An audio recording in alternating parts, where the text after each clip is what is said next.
आज हमारे जिला दर्शन की अगली क्लास है और आज हम पढ़ेंगे पलवल। पलवल के बारे में सारी चीज़ें डिटेल से जानेंगे जो एग्जाम की दृष्टि से इम्पोर्टेंट है।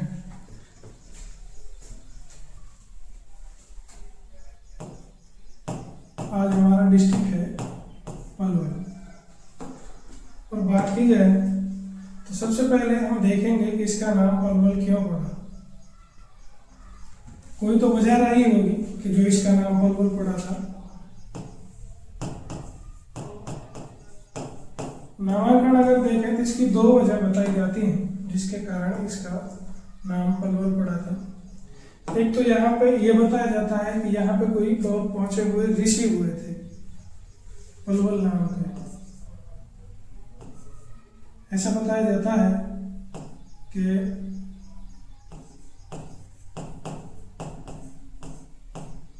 ऋषि हुए थे यहाँ पर पलवल नाम के, इसके कारण इसका नाम पलवल पड़ा है, ऐसा बताया जाता है। एक कारण तो ये है और दूसरा ये बताया जाता है कि यहाँ पर एक राक्षस रहा करता था पलम्बासुर नाम का, उसके कारण इसका जो नाम है वो पलवल पड़ा है।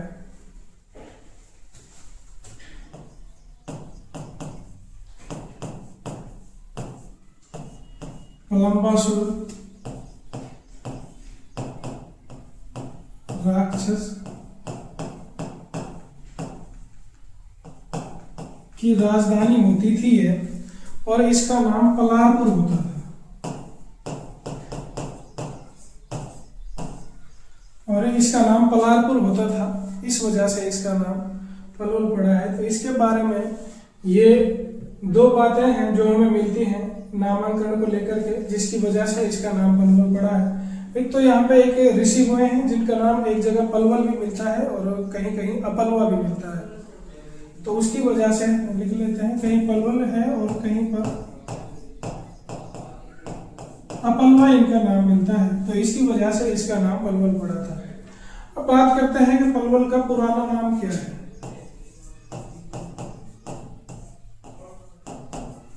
अगर पलवल के पुराने नाम की बात की जाए तो पलवल का जो पुराना नाम है वो हमें अपलवा मिलता है।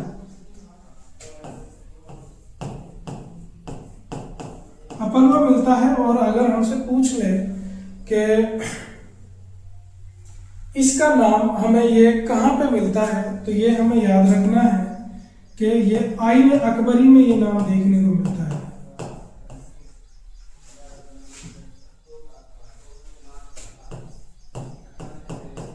आईने अकबरी,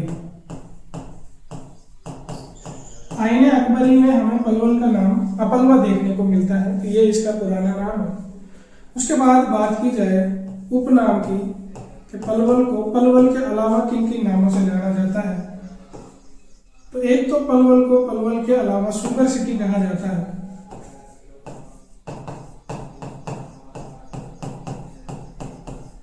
शुगर सिटी रोहतक को भी कहा जाता है। उसके अलावा एक इसको कॉटन सिटी कहा जाता है, कॉटन सिटी कहा जाता है। बात की जाए तो यहाँ पे ऐसा तो है नहीं कि बहुत अधिक कॉटन होता है, क्योंकि कपास की अगर बात की जाए तो सबसे ज्यादा वो सिरसा में होता है, लेकिन फिर भी इसका नाम कॉटन सिटी क्यों है, तो यहाँ पे कॉटन और कपास से कॉटन और उसके बीज को अलग करने की जो फैक्ट्रियां हैं वो यहाँ पे हैं, इसलिए इसको कॉटन सिटी कहा जाता है। उसके अलावा इसको एक और नाम से भी जाना जाता है, इसको स्कूलों और अस्पतालों के शहर के नाम से भी जाना जाता है, ये भी हमें याद रखना है। स्कूलों व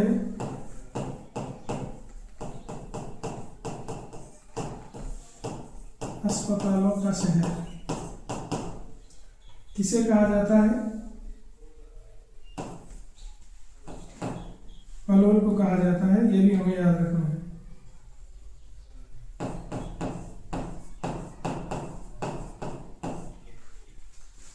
तो ये थे पलवल के नाम, उपनाम और इसके बारे में कि इसका पुराना नाम क्या था और किन किन नामों से इसको जाना जाता है।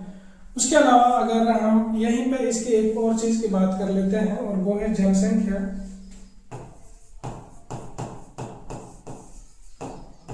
जनसंख्या की अगर बात की जाए तो इसकी जनसंख्या 10 लाख से अधिक थी।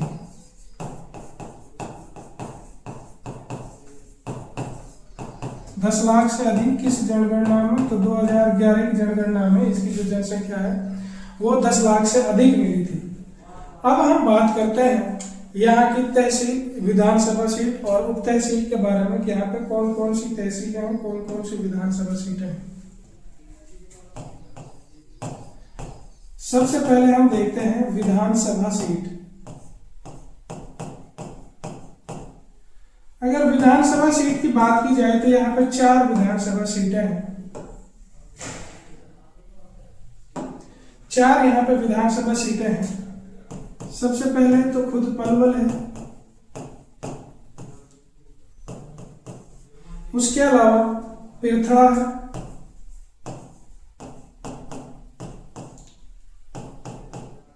उसके अलावा हथीन है और होडल। अगर हमसे पूछ ली जाए कि पलवल की आरक्षित सीट कौन सी है तो वो होडल है।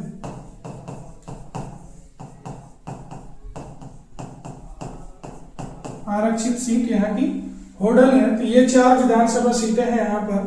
आगे बात करते हैं हम तहसील की कि तहसील कौन कौन सी है यहाँ पर।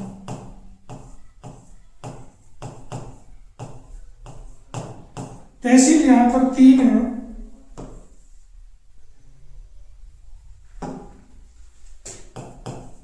एक तो पलवल खुद तहसील है, एक होडल है और एक हथीन है। 3 यहाँ पे तहसीलें हैं। उसके अलावा अगर बात की जाए उप तहसील की तो उप तहसील यहाँ पे 2 है और वो कौन कौन सी है? एक तो है हसनपुर और एक है बही। ये हमने देखी यहाँ की विधानसभा सीटें। 4 विधानसभा सीटें, 3 तहसीलें हैं और 2 उप तहसील हैं यहाँ पर। अब हम बात करते हैं इसकी भौगोलिक स्थिति की कि पलवल कौन सी भौगोलिक स्थिति में पड़ता है और हरियाणा के, राजस्थान के, फिर और कितने स्टेटों के साथ अपनी सीमा साझा करता है। हरियाणा के कितने जिलों के साथ सीमा साझा करता है और कितने राज्यों के साथ और उनके कौन कौन से डिस्ट्रिक्ट के साथ सीमा साझा करता है।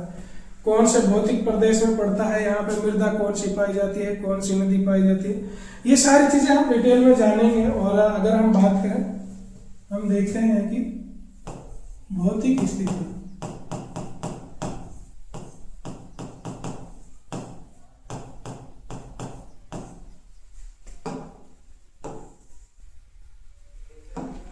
भौतिक स्थिति की बात करें तो सबसे पहले हमें ये याद रखना है कि ये हरियाणा के दक्षिण पूर्व में पड़ता है। सबसे पहले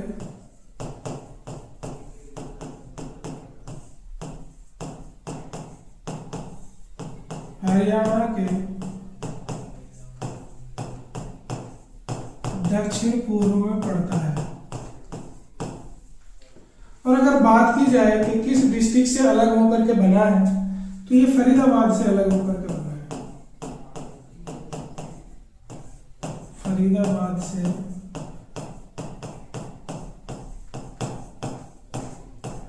अलग होकर के बना है।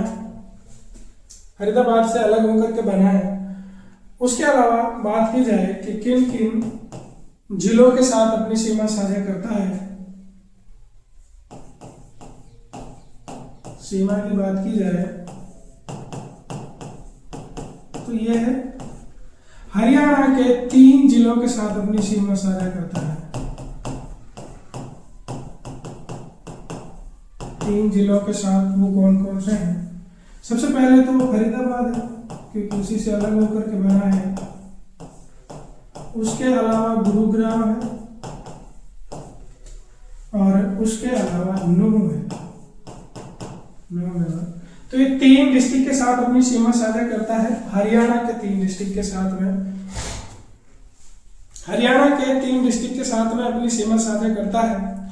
उसके अलावा अगर उत्तर प्रदेश की बात की जाए, हम बात कर रहे थे कि ये हरियाणा के 3 डिस्ट्रिक्ट के साथ अपनी सीमा साझा करता है। और उसके अलावा अगर बात की जाए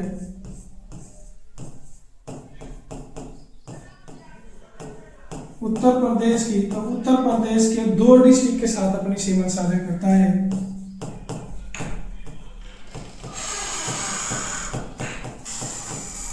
2 जिलों के साथ अपनी सीमा साझा करता है। और वो जिले कौन कौन से हैं? एक तो है मथुरा और दूसरा है अलीगढ़।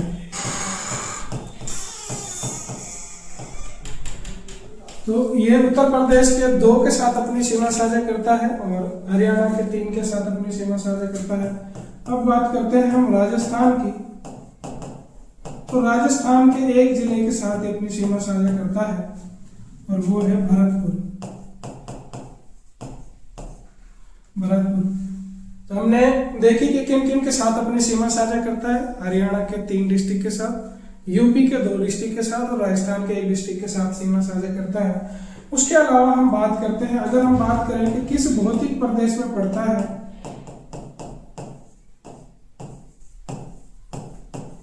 भौतिक प्रदेश की बात की जाए तो ये कछार के मैदान में पड़ता है।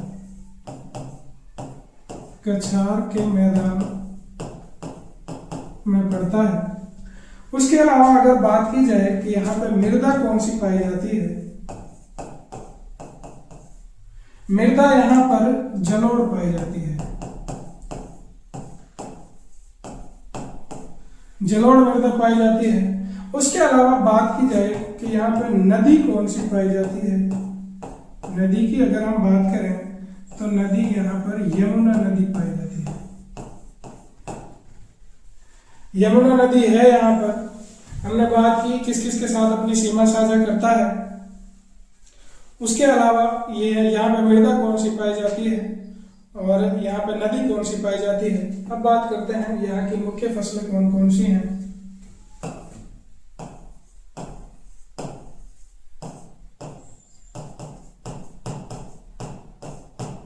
प्रमुख फसलों की अगर बात की जाए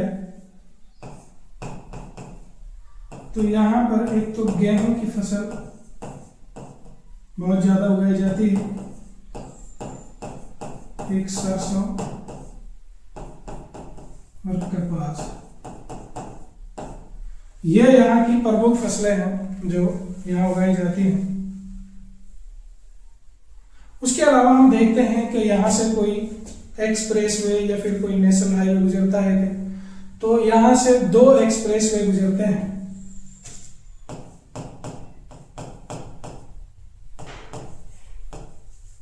एक्सप्रेसवे की बात की जाए सबसे पहले हम देखेंगे कि यहां से केएमपी गुजरता है। केएमपी जिसकी फुल फॉर्म है कुंडली मानेसर और पल्लव। एक तो यहां से ये एक्सप्रेसवे गुजरता है। उसके अलावा दूसरा यहां से केजीपी गुजरता है। केजीपी इसकी फुल फॉर्म है कुंडली गाजियाबाद पलवल। तो 2 एक्सप्रेसवे यहां से गुजरते हैं। और उसके अलावा अगर बात की जाए नेशनल हाईवे की तो यहां से 2 ही नेशनल हाईवे गुजरते हैं। एक तो NH 44 गुजरता है नेशनल हाईवे की बात की जाए,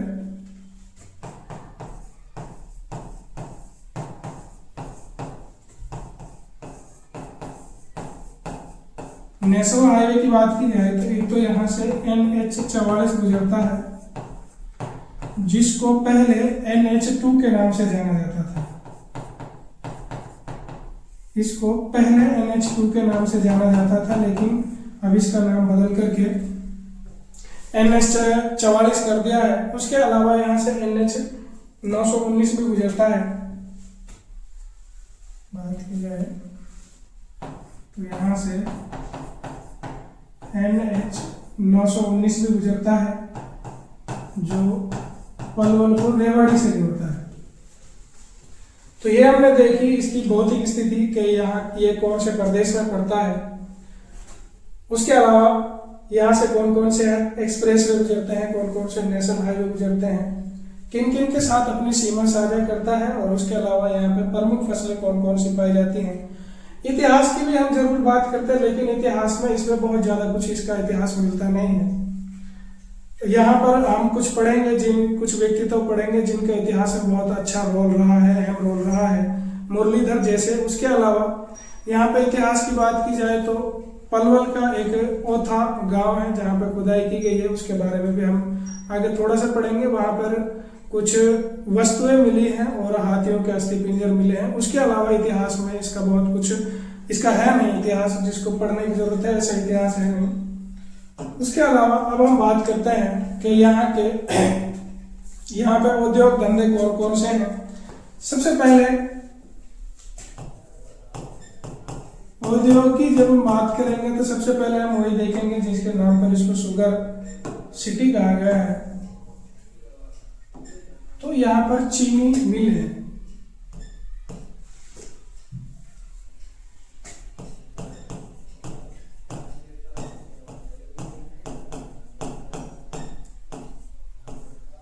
चीनी मिल है और इन्हीं के आधार पर इसका नाम शुगर सिटी कहा गया है। इसको इसी के आधार पर शुगर सिटी कहा गया है। और अगर हमसे पूछ लिया जाए कि इनकी स्थापना कब हुई थी, तो इनकी स्थापना 1984-85 में हुई थी। अगर हमसे पूछ लिया जाए शुगर मिल की स्थापना कब हुई थी, तो इसकी स्थापना 1984-85 में हुई थी। 1984-85 में हुई थी। उसके अलावा यहाँ पर अभी पीछे भी हम बात कर रहे थे कि कपास से कॉटन और उसके बीज को अलग करने के कारखाने हैं। तो यहाँ पर कपास उद्योग यहाँ का बहुत फेमस है। और उसके अलावा यहाँ पर इलेक्ट्रिक बस मैन्युफैक्चरिंग यूनिट भी लगाई गई है।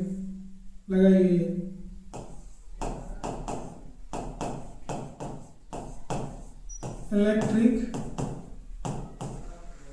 बस मैन्युफैक्चरिंग यूनिट भी यहीं पर है। तो यहाँ के 3 ये मेन उद्योग धंधे हैं जो बहुत ज्यादा फेमस हैं। उसके अलावा अब हम बात करते हैं यहाँ के मंदिरों की। यहाँ पे मंदिर कौन कौन से हैं। मंदिर यहाँ के बहुत इंपॉर्टेंट है और कई सारे मंदिर हैं यहाँ पे।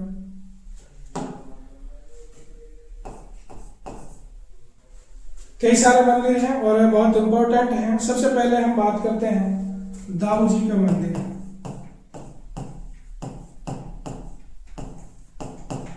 दाऊ जी का मंदिर ये बहुत इंपॉर्टेंट मंदिर है। दाऊ जी बलराम को कहते हैं, या फिर आपको लिख लीजिए बलराम जी का मंदिर। और ये इस वजह से इंपॉर्टेंट है क्योंकि ये बलराम का हरियाणा में एकमात्र मंदिर है। ये बलराम का हरियाणा में एकमात्र मंदिर है। और अगर हमसे पूछ लिया जाए ये कहाँ पर है, तो ये बंचारी गांव में है। बंचारी से बहुत अच्छे क्वेश्चन बनते हैं। और जैसे जैसे हम आगे चलेंगे हम इसके बारे में बात करेंगे क्योंकि इससे बहुत इंपॉर्टेंट क्वेश्चन मिलते हैं। और उसके अलावा हम बात करते हैं तो यहाँ पर बाबा जीरी वाले का मंदिर है।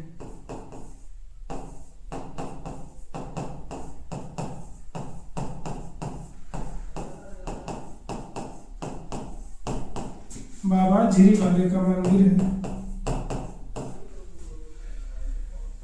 उसके अलावा यहाँ पर पंचवटी मंदिर है।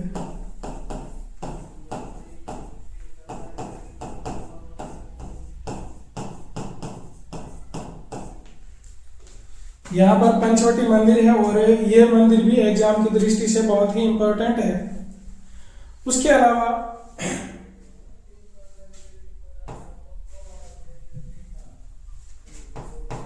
बाबा उदासनाथ का मंदिर है यहाँ पर।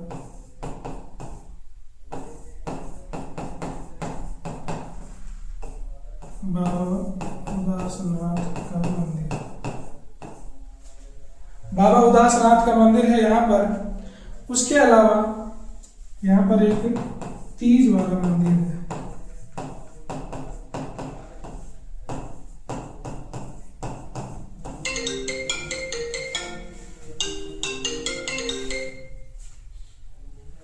यहाँ पर एक तीज वाला मंदिर है। तो ये थे यहाँ पर वो मंदिर जो एग्जाम की दृष्टि से बहुत इंपॉर्टेंट है और वो हमने पढ़े। अब हम बात करते हैं यहाँ पर मेलों की कि यहाँ पे मेले कौन कौन से लगते हैं। तो मेले यहाँ पे मोस्टली यही लगते हैं, उसके अलावा और कोई मेला यहाँ पे लगता नहीं है। एक मंदिर हमसे रह गया है वो और हम पढ़ लेते हैं, वो है सती रमनी का मंदिर।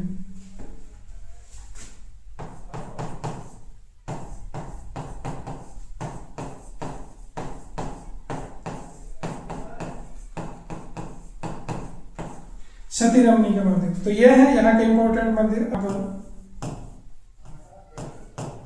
मेलों की कि यहाँ पे मेले कौन कौन से लगते हैं।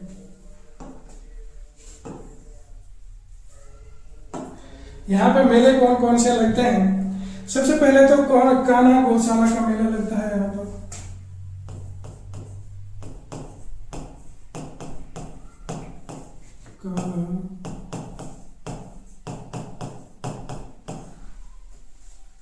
गौशाला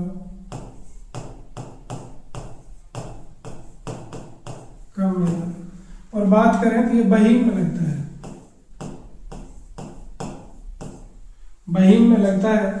और बात हमसे अगर पूछ लिया जाए किसकी याद में लगता है तो ये कान्हा रावत जी की याद में लगता है।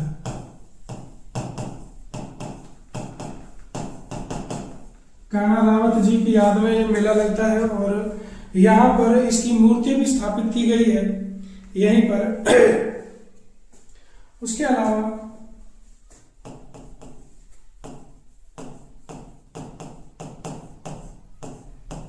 फूलडोर का मेला लगता है यहाँ पर।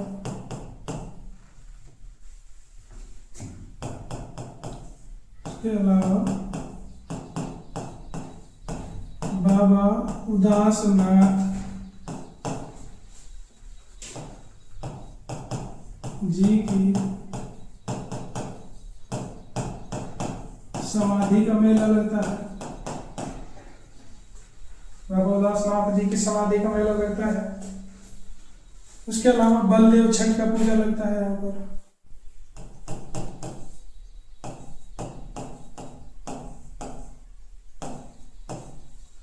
बलदेव छठ का मेला लगता है।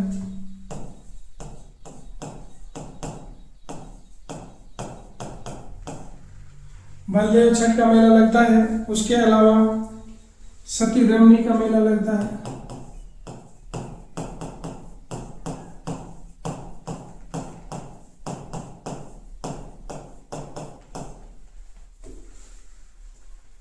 सती रमनी का मेला लगता है। और एक यहाँ पर रक्षाबंधन मेला भी लगता है। रक्षाबंधन मेला और कई जगह भी लगता है लेकिन पलवल में भी लगता है। ये चरखी दादरी में भी लगता है और भी कई जगह लगता है लेकिन यहाँ पे भी लगता है।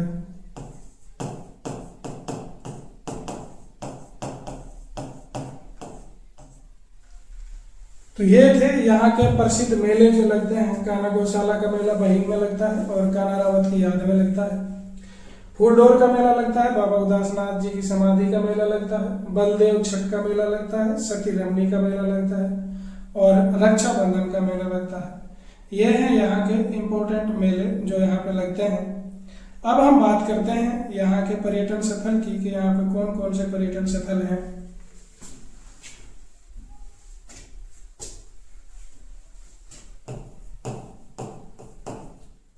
पर्यटन स्थल यहाँ पे बहुत अच्छे हैं एग्जाम की दृष्टि से, तो वो सारे हम अभी डिटेल में पढ़ेंगे। पर्यटन स्थल की बात की जाए तो सबसे पहले यहाँ पर डबचिक पर्यटन स्थल है।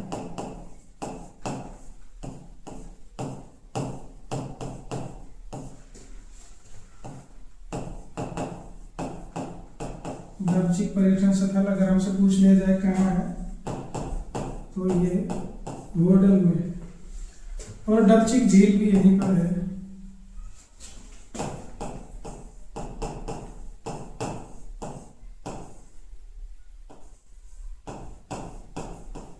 डबचिक झील भी यहीं पर है।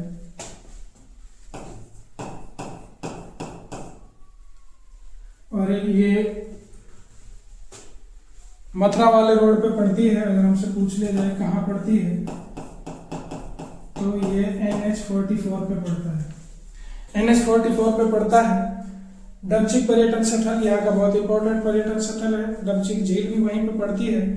उसके अलावा काशीराम जी की हवेली यहीं पर है।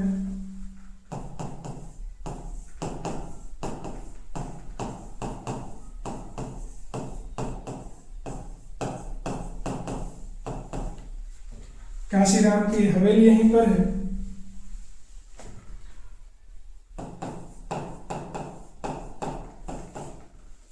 एक पलवल में रूपड़ा का गांव में शहीद मीनार है। रूपड़ा का गांव में स्थित है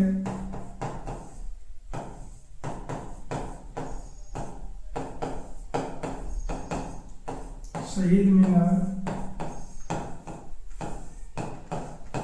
रूपड़ा का गांव, और ये गांव पलवल में ही पड़ता है। पलवल की हथीन तहसील में पड़ता है, तो पलवल में ही पड़ता है। यहाँ पर शहीद मीनार है। उसके अलावा 12 खंबा छतरी भी यहीं पर है। 12 खंबा छतरी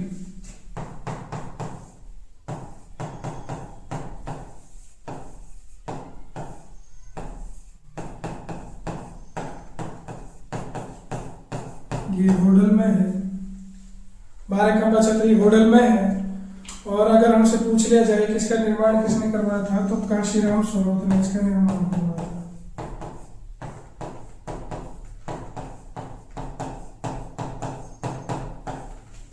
काशीराम सोरोत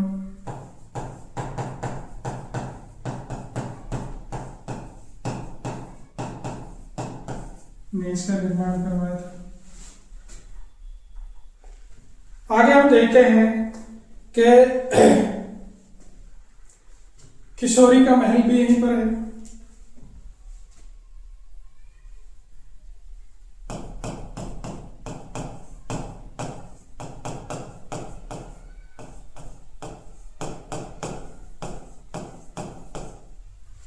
किशोरी का महल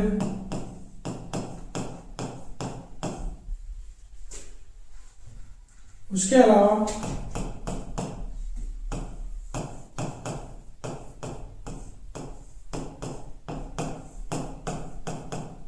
पलवल का किला यहीं पर है।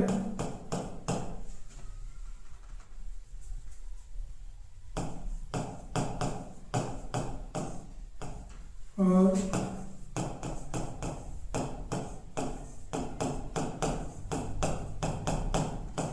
मटिया का किला भी यहीं पर है। किशोरी का महल हो गया, मटिया का किला हो गया, पलवल का किला हो गया। उसके अलावा किशोरी स्मारक भी यहीं पर है। किशोरी महल भी यहीं पर है, अभी किशोरी स्मारक भी यहीं पर है। और उसका निर्माण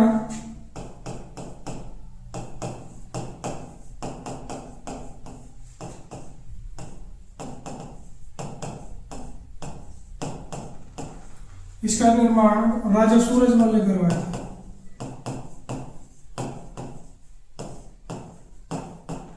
राजा सूरजमल ने करवाया था, जो भरतपुर के शासक थे। और उनका किशोरी से क्या संबंध था, तो ये इनकी पत्नी थी। किशोरी जी इनकी पत्नी थी और इन्हीं की याद में इन्होंने इसको बनवाया है। उसके अलावा अगर बात की जाए तो यहाँ पर अंजनी कुंड है।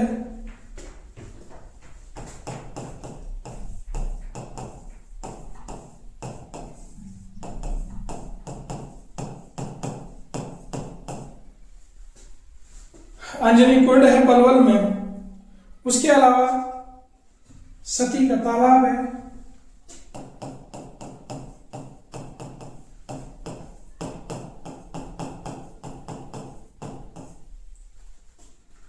सती का तालाब है। उसके अलावा यहाँ पर एक प्राचीन गुंबद है।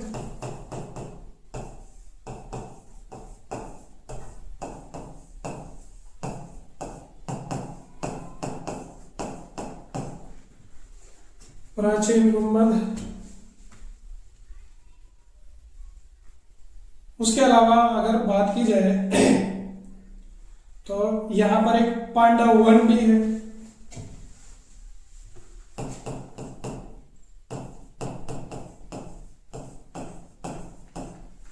पांडव वन यहीं पर है। एक यहाँ पर द्रौपदी घाट है।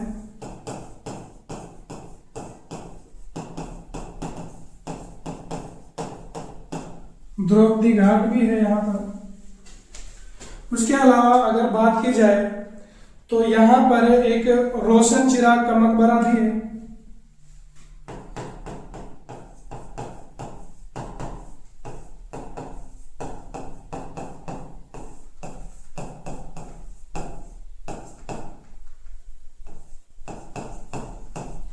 रोशन चिराग का मकबरा भी है यहाँ पर।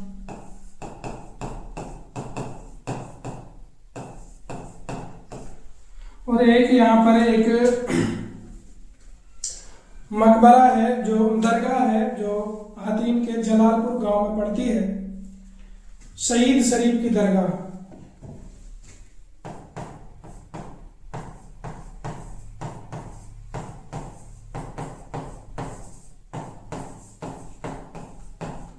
शहीद शरीफ की दरगाह। और ये दरगाह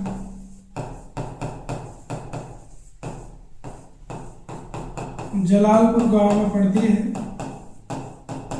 जो पलवल का ही गांव है। तो ये थे यहाँ के कुछ इम्पोर्टेंट पर्यटन स्थल और मकबरे वगैरह जो हमने पढ़े। आई थिंक इसके अलावा कुछ बचा नहीं है, और देख लेते हैं क्या क्या हमने पढ़ लिया है। तो डबचिक पर्यटन स्थल हमने पढ़ लिया है, ये होडल में है। डबचिक झील भी यहीं पे अगर हमसे पूछ लिया जाए कि कहाँ पड़ता है तो 44 पे पड़ता है। उसके अलावा काशीराम की हवेली यहीं पर है। शहीद मीनार रोपड़ा का गांव में है पलवल में। 12 खम्बा छतरी होडल में है और काशीराम स्वरोत ने इसका निर्माण करवाया था। उसके अलावा बात की जाए तो किशोरी का महल यहीं पर है। पलवल का किला, मटिया का किला, किशोरी स्मारक जिसको राजा सूरजमल ने बनवाया था, और भरतपुर के राजा थे और किशोरी जी इनकी पत्नी थी। अंजनी कुंड पलवल में है। सती का तालाब होडल में है पलवल में। प्राचीन गुम्बद पलवल में। पांडव वन है यहाँ पर और द्रौपदी घाट है। उसके अलावा रोशन चिराग का मकबरा है पलवल में और शहीद शरीफ की मीनार है जो जलालपुर गांव में पड़ती है और ये पलवल का ही एक गांव है। उसके अलावा अब हम बात करेंगे यहाँ के शिक्षा संस्थान की। यहाँ पे कौन कौन से इम्पोर्टेंट शिक्षा संस्थान हैं जो बहुत ज़्यादा इम्पोर्टेंट है। तो एग्जाम की दृष्टि से एक शिक्षा संस्थान यहाँ का बहुत ही ज़्यादा इम्पोर्टेंट है जो भारत का एकमात्र विश्वविद्यालय है, वो यहीं पाया जाता है। शिक्षा व संस्थान।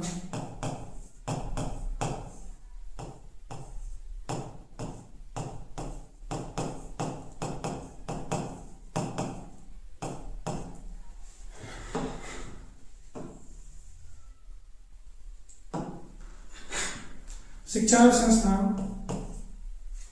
तो ये हमें याद रखना है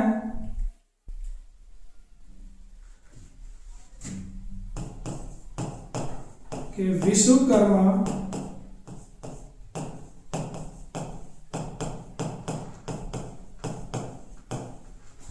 कौशल विश्वविद्यालय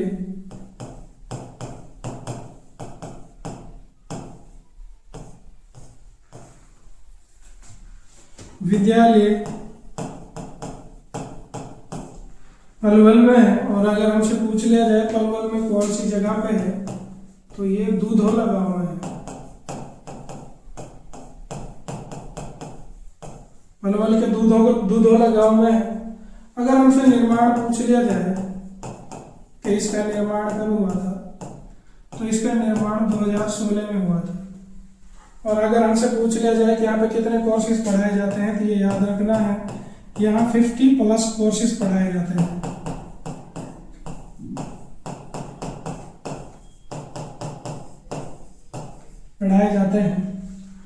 और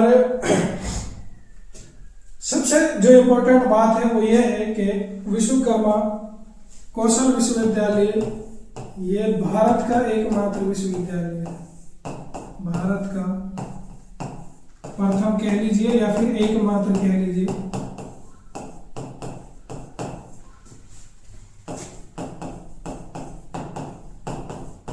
विश्वविद्यालय है, ये हमें याद रखना है। तो ये एकमात्र है और प्रथम है, इसलिए एग्जाम की दृष्टि से थोड़ा इंपॉर्टेंट हो जाता है, थोड़ा नहीं बहुत इंपॉर्टेंट हो जाता है। उसके अलावा बात की जाए तो यहाँ पर जवाहर नवोदय विद्यालय है।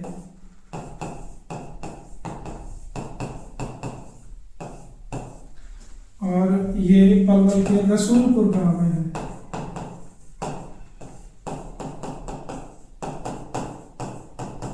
रसूलपुर गांव में है पलवल में। तो ये दो इंपॉर्टेंट शिक्षा संस्थान है, क्योंकि जो भी हमने डिस्ट्रिक्ट पढ़ा है उसमें हम ये जवाहर नवोदय विद्यालय हम जरूर पढ़ते आए हैं। तो ये दो यहाँ पर बहुत इंपॉर्टेंट हैं। उसके अलावा हम बात करेंगे अब यहाँ के प्रसिद्ध व्यक्तित्व के बारे में। यहाँ पे कौन कौन से प्रसिद्ध व्यक्ति हुए हैं जो एग्जाम की दृष्टि से बहुत ही ज्यादा इंपॉर्टेंट है।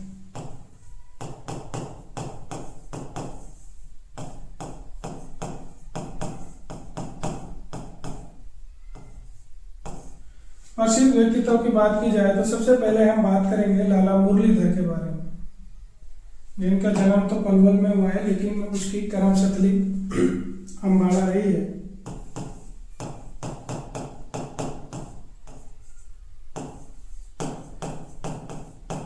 लाला मुरलीधर,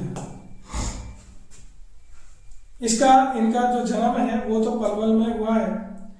उसके अलावा इसके पास कई सारी उपाधियां हैं। सबसे पहले तो ये याद रखना है कि कांग्रेस की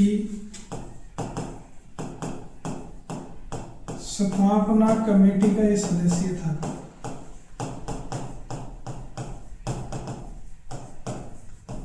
कांग्रेस की स्थापना पार्टी का ये सदस्य था। उसके अलावा अगर बात की जाए तो अंग्रेजों ने इसको कई सारे अवार्ड भी दिए थे। कई अवार्ड इसके लिए दिए थे। 1898 में इसको राय बहादुर का अवार्ड दिया था।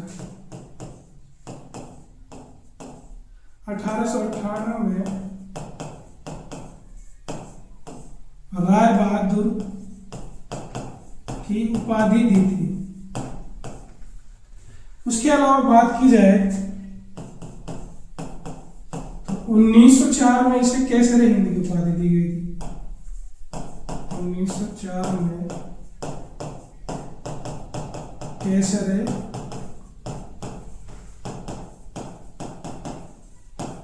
हिंद की उपाधि दी गई थी। लेकिन जो हमारे लाला मुरलीधर हैं वो बहुत अच्छे लीडर रहे हैं और उन्होंने अपनी ये जो उपाधियां हैं वो अंग्रेजों को लौटा दी थी। उनकी कोई उपाधि अपने पास रखी नहीं थी। इनको grand old man of Punjab भी कहा जाता है। Grand old man of Punjab के नाम से इनको जाना जाता है। उसके अलावा ये बाद में अंग्रेजों ने इनको जेल में डाल दिया था। तो ये प्रथम जेल सत्याग्रही मेल रहे हैं, आदमी रहे, मतलब प्रथम जेल सत्याग्रही पुरुष लाला मुरलीधर रहे हैं, जिसने जेल में भी सत्याग्रह नहीं छोड़ा था। उसके अलावा बात की जाए कि यहाँ से एक सुनील लांबा है।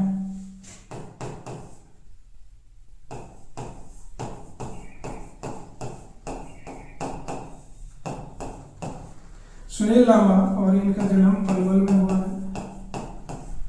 उसके अलावा पूछ लिया जाए कब हुआ है तो 1957 में हुआ है। और ये रहे कौन है? ये पूर्व नौसेना अध्यक्ष रहे हैं।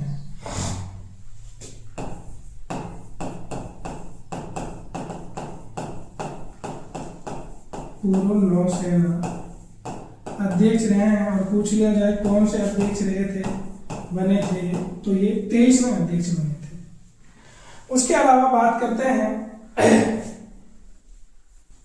यहां से गफूर अली और हर्ष राय की। ये बहुत इंपॉर्टेंट नेता रहे हैं 1857 की क्रांति में। गफूर अली व हर्ष राय 1857 के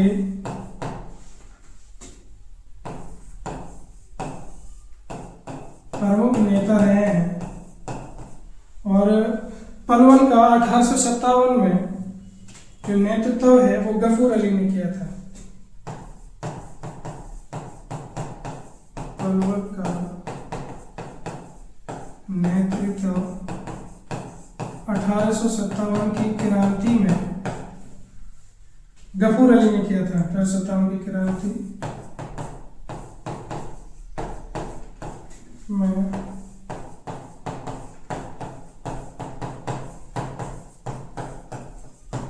गफूर अली ने किया था।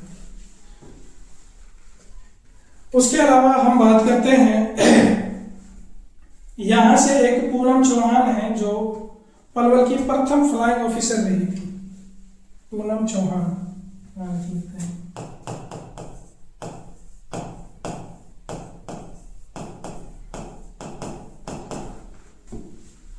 पलवल की प्रथम फ्लाइंग ऑफिसर।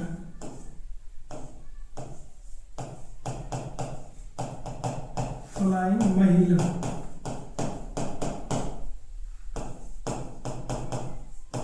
ऑफिसर रही है। उसके अलावा सुधीर चौधरी को तो आप जानते ही होंगे, न्यूज एंकर है। उनका जन्म भी पलवल में ही हुआ है।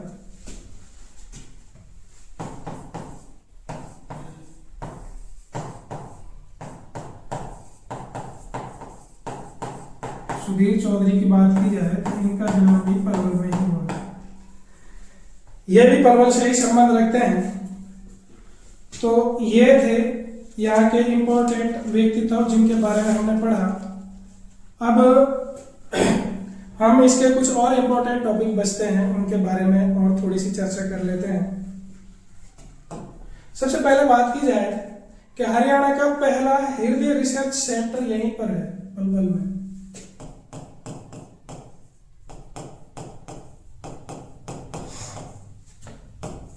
हरियाणा का प्रथम दिल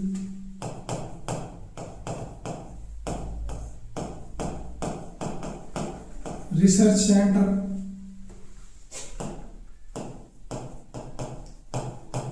है पलवल में। और इसमें छोटे बच्चों का इलाज किया जाता है जो नाबालिग हैं। अगर हमसे पूछ लिया जाए इसका नाम क्या है तो श्री सत्य साई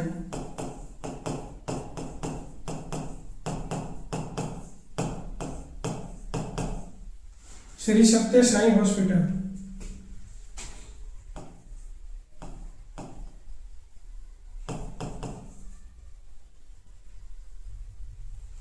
श्री सत्य साई अस्पताल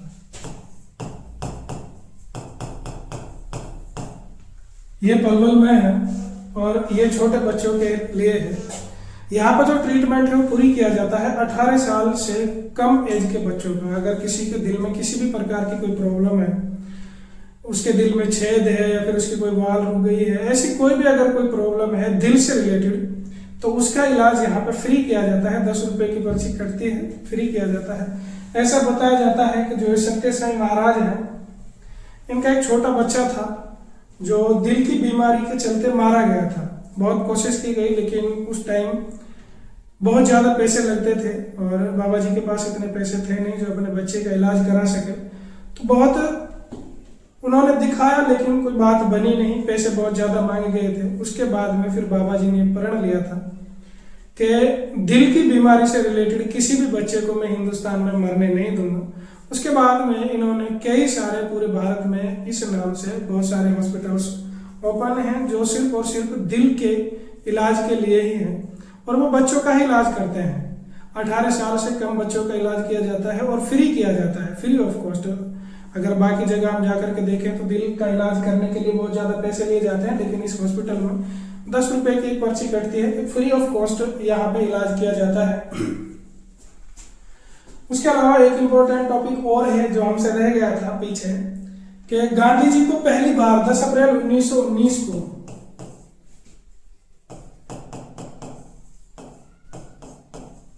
गांधी जी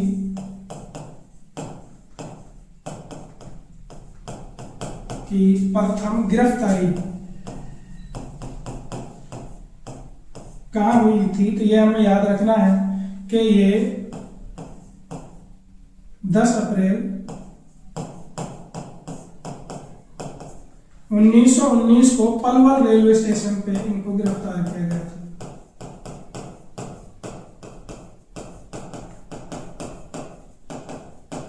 पलवल रेलवे स्टेशन पर गिरफ्तार किया गया था। उस टाइम गांधी जी पंजाब के लिए जा रहे थे, लेकिन अंग्रेजों को जब पता चला कि गांधी जी पंजाब के लिए जा रहे हैं तो उन्होंने पलवल में इनको गिरफ्तार कर लिया। और ऐसा नहीं है कि इनको जेल पहुंचा दिया गया था, इनको यहाँ से राजस्थान, ये पंजाब की तरफ जा रहे थे, इनको दूसरी साइड अपोजिट ट्रेन में बिठा करके यहाँ से रवाना कर दिया गया था। तो यही इनकी गिरफ्तारी थी।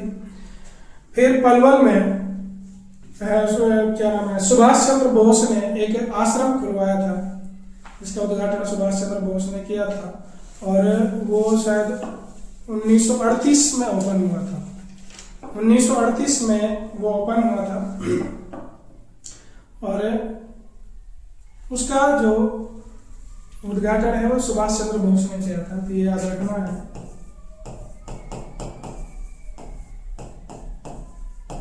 गांधी जी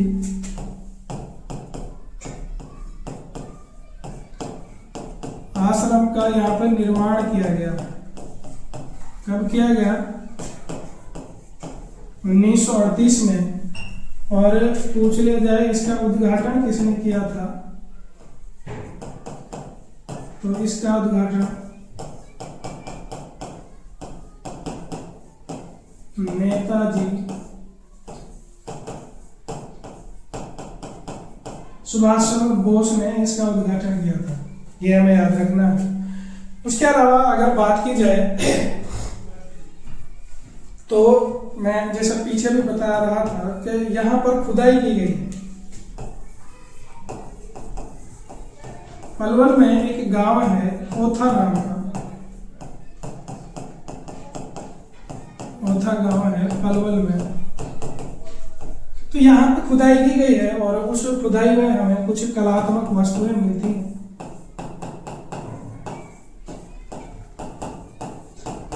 कलात्मक वस्तुएं मिली हैं और हाथी के अस्थि पंजर मिले हैं।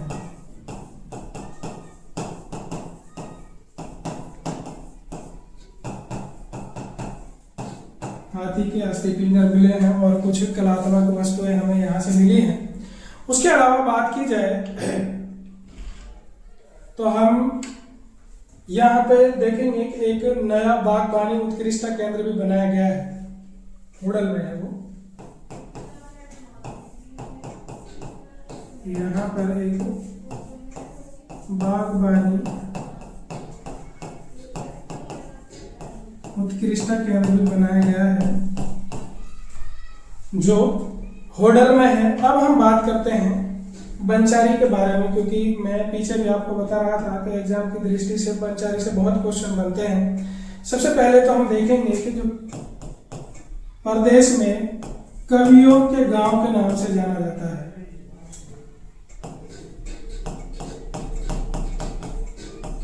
कवियों के गांव के नाम से जाना जाता है बंचारी को।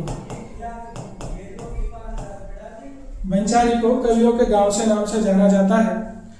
उसके अलावा फूलडोल और ब्रिज की होली यहाँ की बहुत फेमस है। फूलडोल व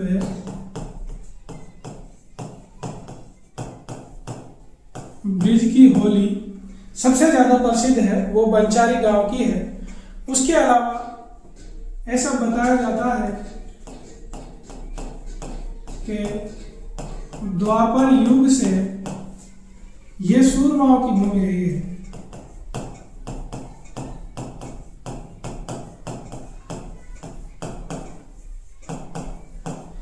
द्वापर युग से सूरमाओं की भूमि रही है बंचारी। उसके अलावा यहाँ पर होली के टाइम पे 3 दिन तक एक हुरंगा पर्व मनाया जाता है। होली के टाइम पे अभी चल रहा होगा, होली के समय 3 दिन का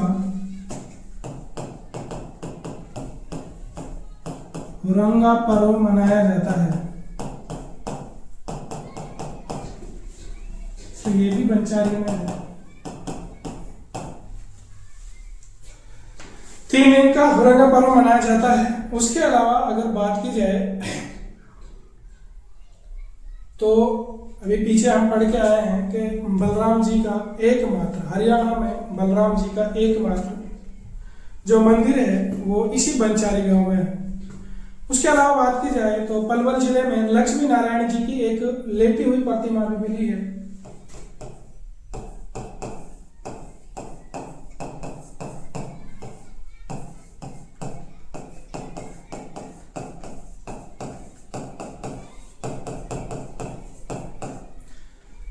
लक्ष्मी नारायण की एक लेटी हुई प्रतिमा मिली है और इसको 1000 साल पुराना बताया गया है।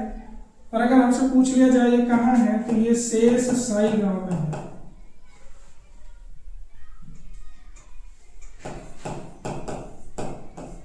शेष साई गांव में है और इसे 1000 साल पुरानी मूर्ति बताया गया है। अब हम एक बार नजर डाल लेते हैं कि हमने क्या क्या पढ़ा है उसके ऊपर। सबसे पहले ऊपर का जो हिस्सा था किसी टेक्निकल फॉल्ट के कारण वो कट गया है, लेकिन फिर भी हम उसके बारे में बात कर लेते हैं। तो सबसे पहले तो हमने पढ़ा कि पलवल का नामांकन या पलवल का नाम पलवल क्यों पड़ा और ऐसी क्या वजह रही थी। तो उसकी 2 वजह हैं। एक तो यहाँ पर पलवल या फिर अपलव नाम के एक ऋषि हुए हैं जिनके कारण इस जगह का नाम पलवल पड़ा है। दूसरा पलंबासुर राक्षस हुए हैं, उनकी राजधानी थी ये और उसको उस टाइम इनका नाम था पलारपुर, तो उसकी वजह से इसका नाम पलवल पड़ा है। उसके अलावा इसका पुराना नाम है अपलवा जो हमें आईन अकबरी में देखने को मिलता है। अगर हमसे कोई पूछ ले किस ग्रंथ में देखने को मिलता है तो आईन अकबरी में देखने को मिलता है। और अगर उपनाम की बात की जाए तो इसको सुगर सिटी कहा जाता है और कॉटन सिटी के नाम से इसको जाना जाता है। उसके अलावा फिर हमने बात की कि यहाँ पे कौन कौन सी विधानसभा सीटें हैं। कौन कौन सी विधानसभा सीटें हैं तो यहाँ पे 4 विधानसभा सीटें हैं। एक पलवल है, होडल है, पृथला है और हथीन है। तहसील यहाँ पे 3 है, उप तहसील 2 है। तो ये सब बातें की। उसके बाद फिर हमने इसकी भौतिक परिस्थितियां देखी कि ये किस किस के साथ सीमा बनाता है और कौन कौन सी चीज पाई जाती है। तो यहाँ पे ये हरियाणा के 3 जिलों के साथ सीमा बनाता है और उत्तर प्रदेश के 2 जिलों के साथ, राजस्थान के 1 जिले के साथ। यह भौतिक प्रदेश अगर पूछ लिया जाए तो कच्छा भौतिक प्रदेश में पड़ता है।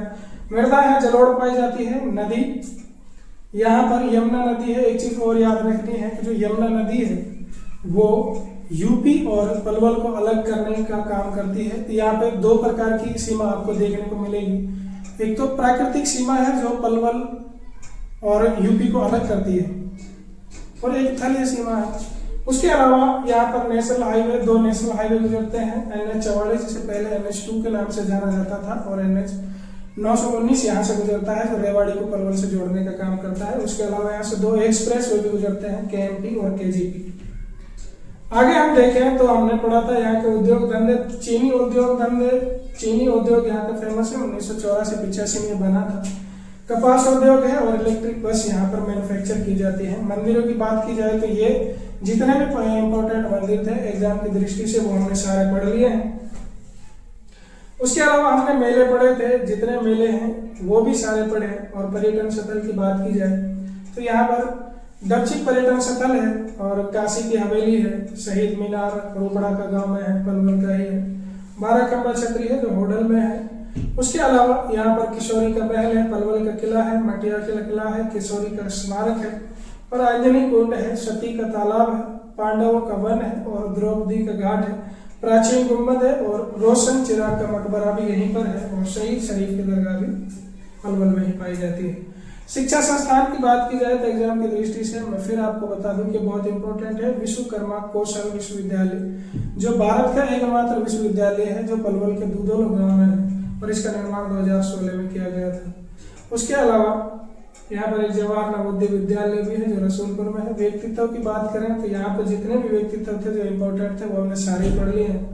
लाला मुरलीधर जो कांग्रेस की स्थापना कमेटी के सदस्य रहे थे, 1904 में इनको केसर हिंद की उपाधि दी गई थी। 1898 में इनको राय बहादुर की उपाधि दे दी गई थी, लेकिन ये आज़ादी के आंदोलन में शामिल हो गए और बाद में इन्होंने जितनी भी इनके पास उपाधि थी वो सारी अंग्रेजों को वापस कर दी।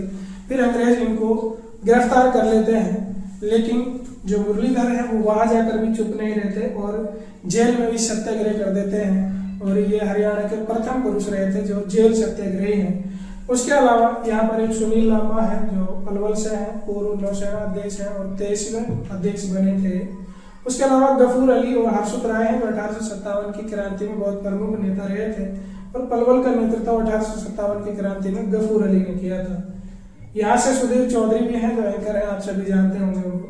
और हरियाणा का प्रथम दिल रिसर्च हृदय रिसर्च सेंटर भी यहीं पर है पलवल में, श्री सत्य साई हॉस्पिटल के नाम से। उसके अलावा गांधी जी को प्रथम बार पलवल से गिरफ्तार किया गया था जब वो पंजाब के लिए जा रहे थे 10 अप्रैल 1919 को पलवल के रेलवे स्टेशन से। और फिर 1938 में यहाँ पर एक गांधी जी आश्रम बनाया जाता है जिसका उद्घाटन नेताजी सुभाष चंद्र बोस करते हैं और यहाँ पर खुदाई भी की जाती है। ओथा गांव में, पलवल के गांव में, वहाँ पर हाथी के अस्थि पिंजर मिलते हैं और यहाँ पर एक नया बागवानी उत्कृष्ट केंद्र भी बनाया गया है। उसके अलावा बंचारी गांव के बारे में हमने यहाँ पे बात की कि प्रदेश में कवियों के गांव के नाम से बंचारी को जाना जाता है। फूलडोर और ब्रिज की होली यहाँ की सबसे ज्यादा फेमस है और द्वापर युग से इसको सूरमाओं की भूमि बताया गया है। उसके अलावा होली के समय पर यहाँ पर एक हुरंगा का पर्व मनाया जाता है जो 3 दिन तक चलता है और लक्ष्मी नारायण की लेटी हुई प्रतिमा भी हमें यहाँ पर मिली है जो शेष शाही गांव में हम बाद में पहले भूल गए थे, अब हमसे गठन बच गया है। गठन और लिख लेते हैं। गठन की बात की जाए तो इसका गठन 15 अगस्त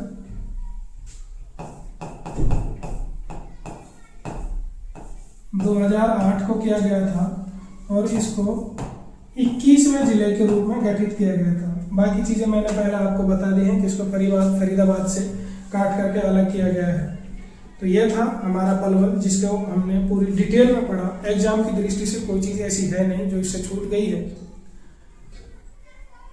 मैं आप लोगों को हर वीडियो में बताता हूँ कि हमारे चैनल पर math, reasoning, English, Hindi, Haryana GK और बहुत जल्द करंट अफेयर और इतिहास की भी, हिस्ट्री की भी वीडियोस डाली जाएंगी।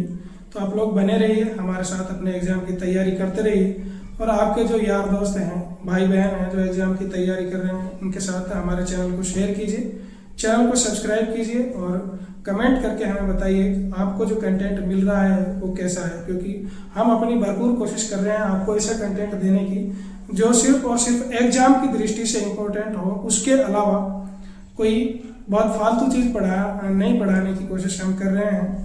तो आप बने रहिए हमारे साथ और अपने एग्जाम की तैयारी करते रहिए।